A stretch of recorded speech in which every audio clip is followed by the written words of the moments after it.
This is London Tonight with Natasha Kaplinsky. Hello, good evening. A clear message from the government. High-Speed 2 will happen.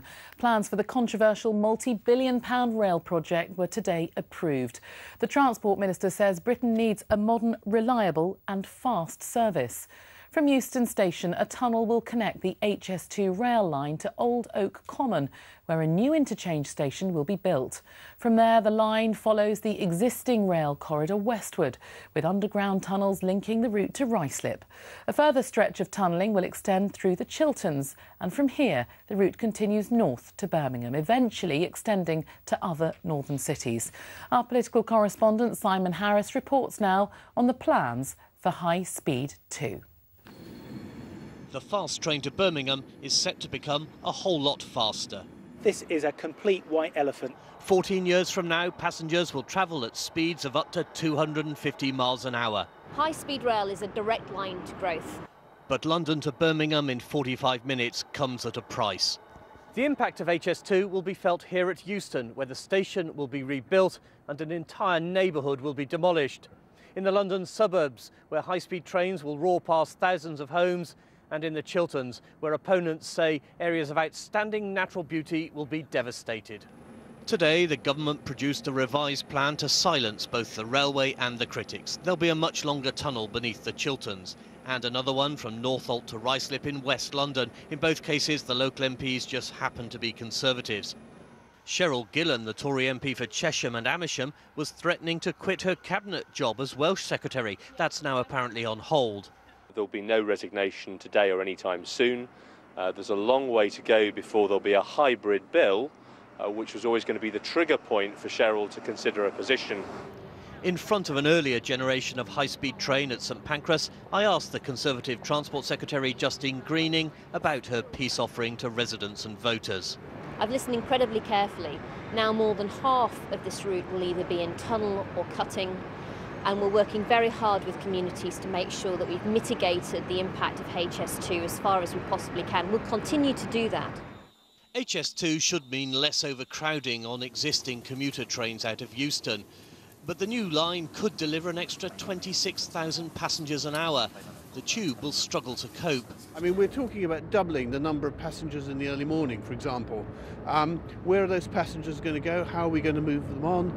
This is a major argument for expansions of the tube network. The new line will be built in two parts, London to Birmingham first, then Manchester and Leeds, at a total cost of almost £33 billion. This is going to cost £1,700 per household, and it will cost 4 jobs for every one that's created. Supporters of HS2 hope today's go-ahead signals the dawn of a new golden age of railway building. Opponents say the fight to stop it in its tracks has only just begun. Simon Harris, London Tonight, St Pancras. One of the arguments against High Speed 2 is the impact it will have on those living on the route. It'll mean hundreds of people having to move out of their homes, and even though the government claims tunnels will reduce the impact for many, the route will still slice through areas of outstanding natural beauty. Our reporter Jerry Cassidy is at a pub in Old Amersham where concerned residents have gathered. So Jerry, over to you. Well, Natasha, as you can imagine, there were no cries of joy this morning as these residents in Buckinghamshire heard the news that HS2 would go ahead. They've been fighting against these plans for a number of years now, and now we can speak to some of them. Starting with Mimi, you're the Mayor of Amersham. Firstly, why are you against these plans? Hello, yes. As the Mayor of Amersham, I'm invited into organisations every single day that are either closing or in the throes of closure because there is simply no money to support them. And yet every constituency in this country is being asked to spend £51 million to support this vanity project. As a mother, if there was any economic benefit to my children, I would have to reconsider the case, but there isn't.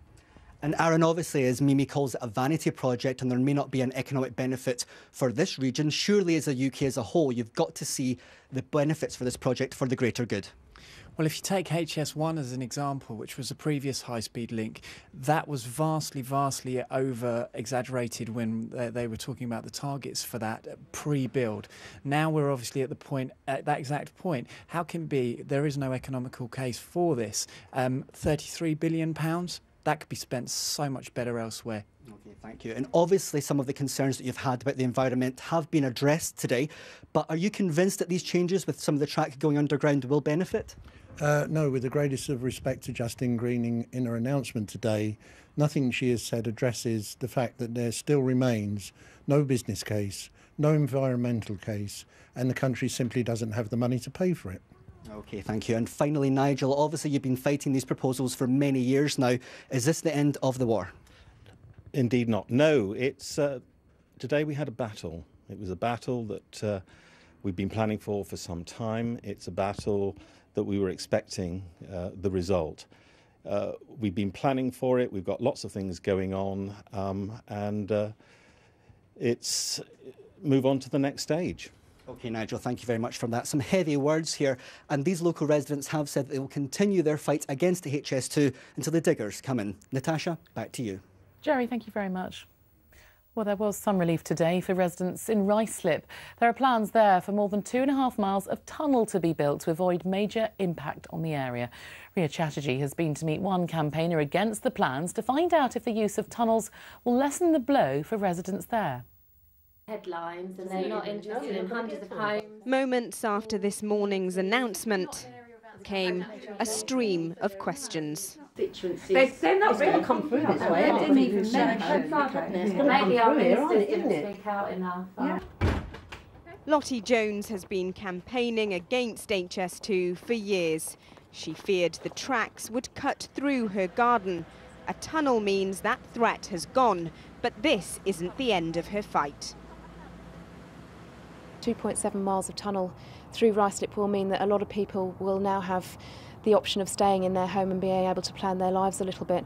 But actually this is not a victory. The construction vehicles and the actual practicalities of getting those boreholes built. I mean, let's not forget that a tunnel isn't a fantastic option for any of us really. We've still got to deal with vibration and the actual construction and living through that.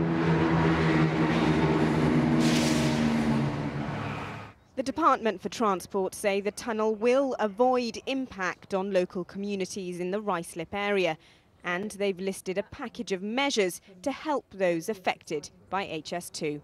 Why on earth could they not have done that in the first place? I've witnessed residents asking people from High Speed 2, what effect's it going to have on my property?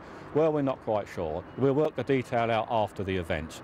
Now, that's frankly not good enough. When you're consulting with the public, they need to be appraised of all the facts. And it's not just residents who are worried. Here in West Ruislip, businesses are concerned about the impact of the HS2 on trade.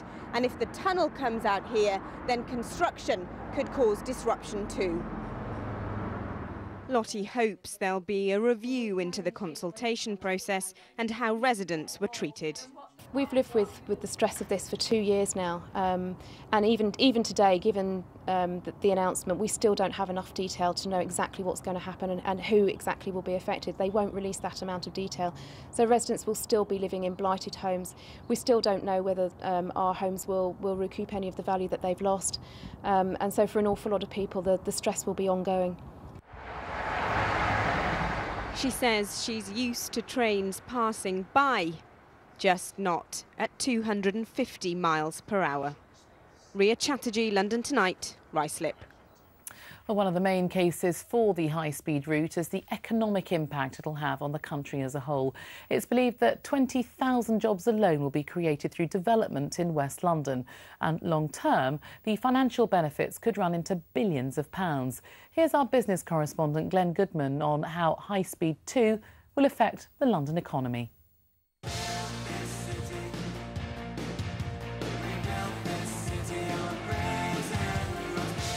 A few months ago, this majestic vision for a new station at Old Oak Common was unveiled. Now the vision will be realised and the Harlesden-Willesden-Acton triangle will be born again. Some people might argue there's no need to regenerate Old Oak Common. It's lovely just as it is. But for some reason, the council beg to differ. This is one of the most deprived areas of the country. Half the working age population within a half-mile area of here are currently unemployed. And this announcement will create a large number of new jobs, and it'll be effectively the Olympic regeneration for West London. Around 20,000 new jobs will be created in Old Oak Common, in a new business park, new shops and in the station itself, which will be a major rail interchange to rival Clapham Junction. I've been working on the High Street for the last 30 years, so I've seen the progress of Halls and High Street, you know, lose Marks and Spencer's, lose Woolworths, lose an awful lot of its retail, and it's been going downhill for the last 20 years odd. So, do you think this new development could turn it around then? Well, obviously, a massive amount of footfall, a lot more traffic, a lot more business, a lot more money in the area. It's exactly what the area needs. There'll be more major changes at the end of the line, in Euston. With 18 platforms, Euston is already one of the largest and busiest stations in London. But with HS2 due to terminate here, it's set to undergo expansion to a hefty 24 platforms. There'll have to be a lot of work around the Euston area, and estimates have put that at about 2,000 jobs. Anything that means that passengers can get more easily, more conveniently, quicker to Heathrow is going to be good for our business and good for the UK, because it means we can trade more effectively with distant, long-haul growing markets. That's fundamental to the UK economy. So there's plenty of applause from the business lobby. Some would have preferred the money to have been spent on a new London airport, but if there's a new rail line on offer, they're not going to turn it down. Glenn Goodman, London Tonight. Well, our political correspondent Simon Harris joins me now. Simon, you can understand how lots of people have got very exercised about this. The economic implications are not 100%, are they? No, it's not quite as clear as the government would like to have us believe. Ministers insist that the economic benefits amount to about £47 billion over 60 years, not quite £1 billion a year in terms of revenue and extra taxes. We've heard about from Glenn there about the Old Oak Common scheme and the regeneration of Euston Station. But opponents say, actually, that's not the case, and the business case for this railway line simply hasn't been made. OK, that's the economic side of it. Politically, there's a great deal of fallout. The fallout remains huge. And let's start at the very start of the line, Euston. The mayor's worried about the impact on the underground and says the expansion of the tube necessary for this new line just hasn't been factored in.